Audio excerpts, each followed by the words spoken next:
మీ గింజిపిల్లి వారి పాలెంలో నువ్వు పెద్ద రౌడీ వంటగా అని ఎవరన్నారు? ఆడవాళ్లు బాత్రూంలో స్నానం చేస్తుంటే దూకడాన్ని, బట్టలు లేకుండా చూడడాన్ని రౌడీజం కాక మరేమంటారు? నువ్వు బాత్రూం గోడ దూకావని ఆ అమ్మాయి కేసు పెట్టింది. దూకావా లేదా? దూకాను. సిగ్గులేదు?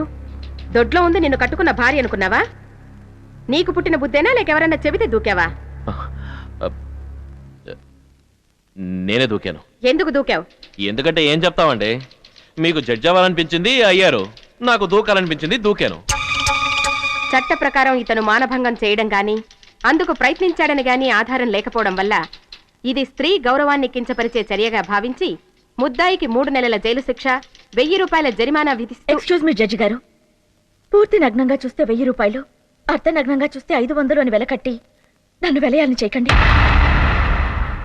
మానభంగం చేస్తేనో బలవంతంగా లొంగ తీసుకుంటేనో మాత్రమే పోయే శీలం కాదండి, సిగ్గు చచ్చిన శీలం పోయినట్టే. రోడ్డు మీద నలుగురితో పాటు నడుస్తున్న ఆడది పొరపాటున బయట జారితేనే ప్రాణం పోయినంతగా బాధపడుతుంది. బస్టాపుల్లోనూ బజార్లోనూ ఎవరైనా ఒక చిన్న కామెంట్ చేస్తేనే కన్నీళ్లు పెట్టుకుంటుంది. చివరికి బట్టల షాపుల్లో ఉన్న ఆడబొమ్మలకు కూడా గుండెల నిండా బట్టలు కప్పుతారు. అలాంటిది నేను స్నానం చేస్తుండగా ఒక మగాడు నా బాత్రూంలోకి దూకితే అతన్ని 3 నెలలు జైల్లో కూర్చోబెడితే నాకు న్యాయం జరిగినట్టేనా? ఆలోచించాల్సింది తప్పు చేసిన వాడికి ఏ శిక్ష వేయాలని కాదండి, నష్టపోయిన దానికి ఏ దారి చూపించాలా అని. దొంగతనం జరిగితే కేసు పెట్టేది పోయిన సొమ్మును తిరిగి ఇప్పించమనే కాని దొంగని చితకతన్నమని కాదు. పిల్లాడి చేతిలో పాలు పిల్లి తన్నుకెళితే పిల్లాడి ఏడుపు మళ్లీ పాలిస్తే తగ్గుతుంది కాని పిల్లిని కొడితే కాదు కదండి. అలాగే నాకు కూడా న్యాయం జరగాలని నేను కోరుకుంటున్నాను. పోయిన నా శీలం నిలబెట్టమని అడుగుతున్నాను. అదెలా సాధ్యమమ్మా? పోనీ ఎలా సాధ్యమో నువ్వే చెప్పు.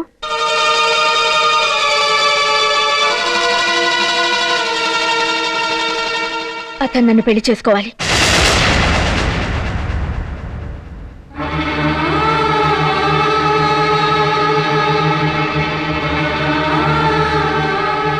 అతను నాకు మంగళసూత్రం కట్టి తన భార్యను చేసుకోవాలి.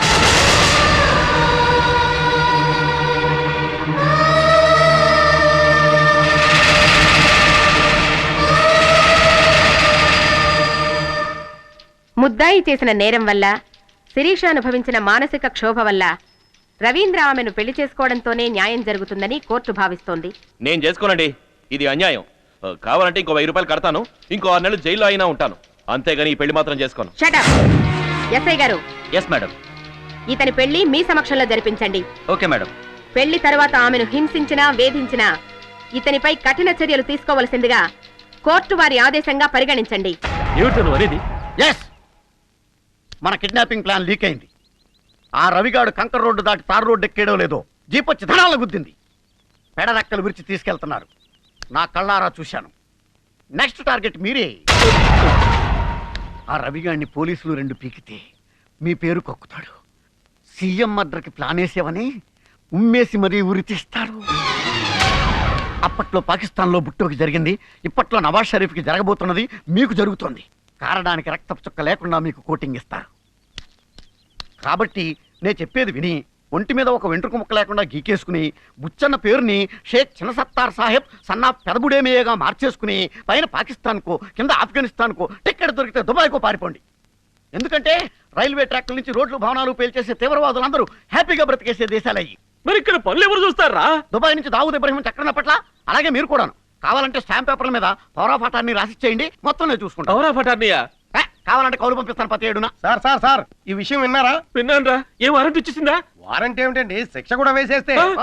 మనిషి దొరకకుండానే శిక్ష వేశారంటే కనిపిస్తే కాల్చివేతనా? కనిపిస్తే కాల్చివేత? ఎవరిని? ఇంకెవరినయ్యా, మన బుచ్చన్న గారిని. ఎందుకు? ఆ రవిగాడు ఈయన పేరు చెప్పాడు తెలుసా? ఎవరితో? పోలీసులతో. ఏమని? సీఎం కిడ్నాపింగ్ ప్లాన్ చేశాడని. చాలా ఎవరివై స్నానాల గదిలో దూరాడని మనోడి మీద ఆ పిల్ల కేసెట్టింది. సిగ్గు చచ్చినా శీలం చెడినా ఒకటేనని వాళ్ళిద్దరిని పెళ్లి చేసుకోమని జడ్జి గారు తీర్పిచ్చారు. అంటే ఆ రవిగాడు రోడ్డంతా వెళ్ళటం చూశాను, తర్వాత జీపు కుద్దటం చూశాను. ఆ తరువాత నేను వెళ్ళిపోయాను. మరి ఇప్పుడు నువ్వు చెప్పిన మ్యాటర్ అంతా ఊహించుకున్నాను. ఊహించుకున్నావా? జరిగిన దాన్ని బట్టి ఎస్టిమేట్ చేశాను.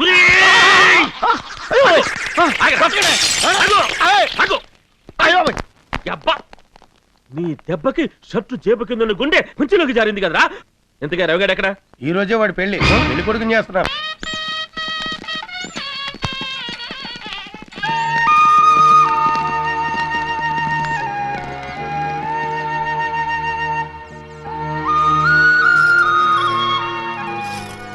టీచర్ అమ్మకు మొగుడు కాబోతున్నప్పుడే నీ మీద ఉన్న మచ్చలన్నీ చెరిగిపోయాయి. ఇంకా ఈ చిన్న మచ్చ కూడా నీ మీద ఉండడానికి వీలేదు బావా. నా మీద కోపం లేదా నీకు? రాసిపెట్టి ఉండాలి కానీ కోపడితే కళ్యాణం జరగదు బావా. ఒంటి మీద బట్టలు ఉన్నాయో లేవో తెలియనంత నిద్రలో ఉన్నప్పుడు కూడా నువ్వెన్నోసార్లు తాగొచ్చి నా పక్కన పడుకున్నావు, కానీ నా పక్కలో పడుకోలేదు. నేనెన్నోసార్లు స్నానం చేస్తున్నప్పుడు కూడా నువ్వు లోపలికొచ్చావు, కానీ ఏ రోజు గోడ దూకటం కాదు కదా, తలుపు సందుల్లోంచి కూడా చూడలేదు. నువ్వు తాగుపోతువే కానీ తిరుగుబోతూ కాదని నాకు తెలుసు బావా. కోరుకున్నవన్నీ జరిగితే మొక్కటానికి దేవుడు ఉండడు, కోరుకోవడానికి మనిషి ఉండడు. రా బావా, నా చేతుల మీదుగా మీ పెళ్లి జరిపిస్తాను. రా.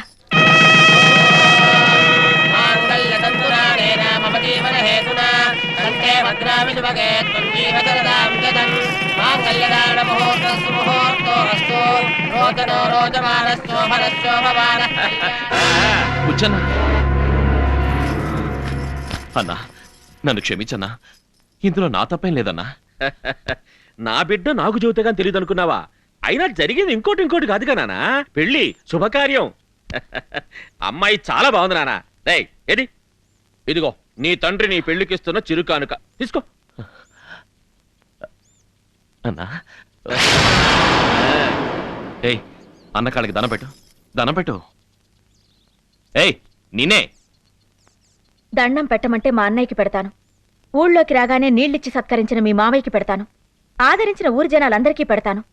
అంతేగాని అడ్డమైన వాళ్ళకి నేను పెట్టను. ఏయ్ ఏయ్ ఏంటి, ఎందుకు అరుస్తున్నావు? 5 నిమిషాల ముందు వరకే నీ చెల్లి, ఇప్పుడు నా ఆలి. నేను నా పెళ్ళాన్ని తిట్టుకుంటాను, కొట్టుకుంటాను. పెళ్ళమైతే నువ్వు చెప్పిన 80 నెలలా చేయాలా? ఏయ్ నువ్వు నోర్మై. దానికి అంత కష్టంగా ఉంటే మళ్ళీ స్టేషన్కి వెళ్ళి కంప్లైంట్ ఇచ్చి నన్ను కోర్టుకి తీసుకెళ్ళమను. కట్టింతాడు విప్పేసి జైలుకి వెళ్ళిపోతాను. తెంచుకోవడం అంత తేలిక కాదు నానా. వివాహం విద్యనాశనం, శోభనం సర్వనాశనం అన్నారు. ఆ 3 రాత్రులు అయిపోతే 4వ రోజు పొద్దున్నే బుచ్చన దగ్గర నుంచి పిలిపోస్తే లేడు అని చెప్పి పంపించు. అన్నా, అంత మాట అనకన్నా. నేను బతికుంటే నీ ముందుంటాను, నేను చచ్చిపోతే నీ పిలుపుకి నా శవం వస్తుందన్నా. అంటే నీ భార్య కన్నా నీ అన్న మక్కువ అంటావు. అంటానన్నా. ఆలికిచ్చే విలువ కన్నా అన్నకిచ్చే విలువ ఎక్కువ అంటావు. నా ప్రాణం అంటానన్నా. అమ్మాయి పిలుపు కన్నా అన్న పిలిపే నీకు ముఖ్యం అంటావు. నా ఊపిరంటానన్నా. అన్న పిలిస్తే అమ్మాయి చెయ్యి వదిలొస్తానంటావు. అందులో అనుమానం ఏంటన్నా? అయితే రానా, చేయబట్టుకో.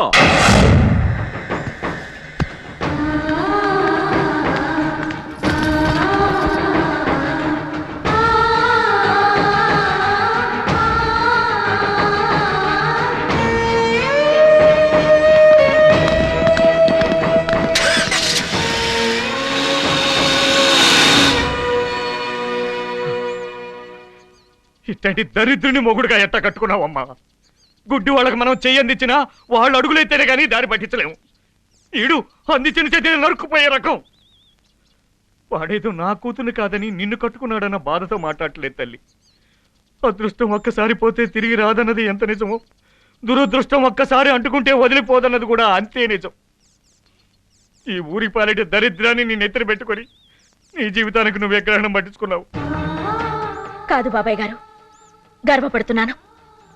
నిన్న నన్ను బట్టలు లేకుండా చూసి రేపు ఇంకో అమ్మాయిని కట్టుకునుంటే నేను రోడ్డు మీద నడిచే ప్రతిసారి దీన్ని పలానా దాని మొగుడు బట్టలు లేకుండా చూశాడంట్రా అని అడుక్కొకడు ప్రచార సభలు పెట్టి నా పుట్టుమచ్చల గురించి పందాలు కాసేవారు. అలాంటిది రవి నాకు తాళి కట్టి నా పరువు కాపాడాడు. నా మొగుడు పలానా టీచరు, నా భర్తకి బ్యాంకులో ఉద్యోగం, మా ఆయనది గవర్నమెంట్ జాబ్ అని చెప్పుకున్నట్టు నన్ను కట్టుకున్నవాడు అవసరమైతే తల తీసే రౌడీ అని తలెగరేసి గర్వంగా చెప్పుకుంటాను. ఒక పెళ్ళాం మొగుడు నుంచి కోరుకునేది అభిమానం, గుప్పెడన్నం, కాపాడగలడన్న భరోసా. ఇవన్నీ అందరికంటే రవి నాకు ఎక్కువగానే ఇవ్వగలడన్నా నమ్మకం నాకుంది. పొద్దున్న నిద్ర లేచిన దగ్గర నుంచి రాత్రి పడుకునేంత వరకు అన్నతో రాసుకు పూసుకు తిరిగే మనకే ఏం తెలీదు. నిన్నగాక మొన్న వచ్చిన పంతులమ్మ దారానికి పువ్వు గుచ్చినట్టే అంత చక్కగా చెప్పింది. ఆరా మల్లె పువ్వు లాంటి పంతులమ్మ, మరవం లాంటి మన రవన్న ఇద్దరు కలిస్తే. ఏంటా బొండు పంతులు, ఏంటో ఆలోచిస్తున్నా? అబ్బాయి ఏం లేదండి. 100కి చిల్లరుందా? ఏంటా నోరలా తెరిచావు? అయ్యా ముందు 100 ఇస్తే చిల్లరిస్తాను. అబ్బో చాలా ముదిరిపోయావు. మనిషి అంటే మాత్రం నమ్మకం ఉండాలా? ఇదిగో ఇదిగో ఉందా? ఆ, లేకపోతే నాదే డబ్బులు కొట్టేద్దాం చూస్తారా చచ్చు అథవా మందేరా పప్పులు అడుకో ఇగోండి బాబు ఆ, వెరీ గుడ్. ఏయ్, పంతులు ఏయ్. వందకుండా వెళ్తున్నావేంటి? ఇచ్చా కదండి ఏమిచ్చావా? 2 యాభలు ఇచ్చాం కదండి నేను నీ చేతికి ఎంత ఇచ్చాను? 100 అండి. బొడ్లో ఎంత ఇచ్చావు? 100 అండి. ఈ 100 ఆ 100 కలిపితే ఎంత? 200 అండి. నువ్వు నాకు ఎంత ఇచ్చావు? 100 అండి. మరి 200 ఏది? ఏమండి మీరు ఇచ్చింది 100 కదండి నేను నీ చేతికి ఎంత ఇచ్చాను? 100 అండి. బొడ్లో ఎంత ఇచ్చావు? 100 అండి. ఇది అది కలిపితే 800. 200 అండి. నువ్వు నాకు ఎంత ఇచ్చావు? 100 అండి. మరి 200 ఏది? అయ్యో మీరు ఇచ్చింది 100 అండి బాబు. ఎప్పుడు చూసా అదో కన్ఫ్యూజన్ నీకు. నేను నీ చేతికి ఎంత ఇచ్చాను? 100 అండి. బొడ్లో ఎంత ఇచ్చావు? 100 అండి. అది ఇది కలిపితే 200. 200 అండి. నువ్వు నాకు ఎంత ఇచ్చావు? 100 అండి. మరి 200 ఏది? అయ్య బాబు మీరు ఇచ్చింది 100 అండి. నువ్వు నాకు ఎంత ఇవ్వాలి ఇంకా? 100 అండి. ఆనంద 100 కొట్టేద్దాం చూస్తున్నావా? ఎవరైనా చేతిలో 100 బొడ్లో 100 కలిపితే 200 ఇచ్చింది 100 మరి నా 100 ఎవరు? తాకెత్తుకెళ్ళింది. నోరు మూసుకో, ఏగలు దొరతాయి. నమస్కారం. ఈ రోజు వార్తల్లోని ముఖ్యాంశాలు: రాష్ట్ర ముఖ్యమంత్రి అపహరణ,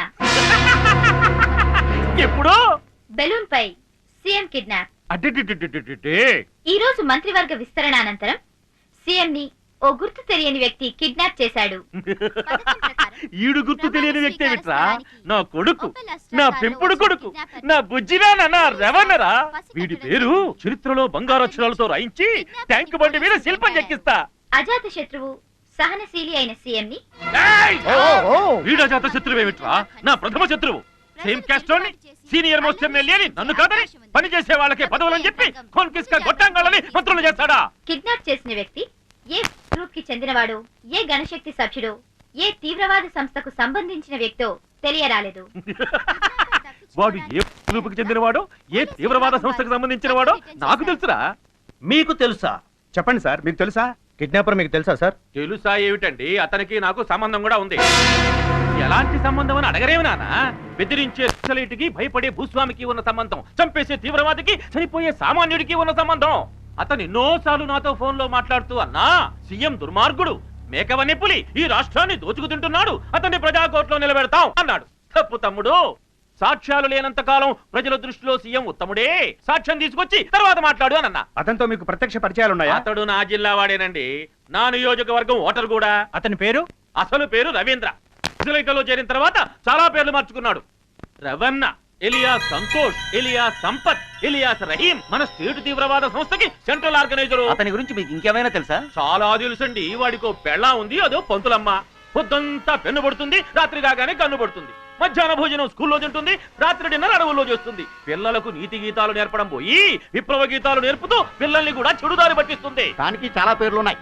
Sirisha, alias Bharatakka, alias వర్ణక్క, alias వస్తే రావులమ్మ, మా జిల్లా దళ నాయకురాలు. దీనికో అన్న కూడా ఉన్నాడు. వాడు మిలిటరీలో చేసి వచ్చాడు. కార్గిల్ యుద్ధంలో చేయబోగొట్టుకున్న వీడు కారడవుల్లో తీవ్రవాదిగా తిరుగుతున్నాడు. మా జిల్లా కార్యదర్శి. పేరు lance Naik Chaudhary, alias military, alias Erranna. ఈ అన్నా చెల్లెళ్ళిద్దరూ ఇప్పుడు గింజుపిల్లి వారి పాలెంలో ఉన్నారని సమాచారం.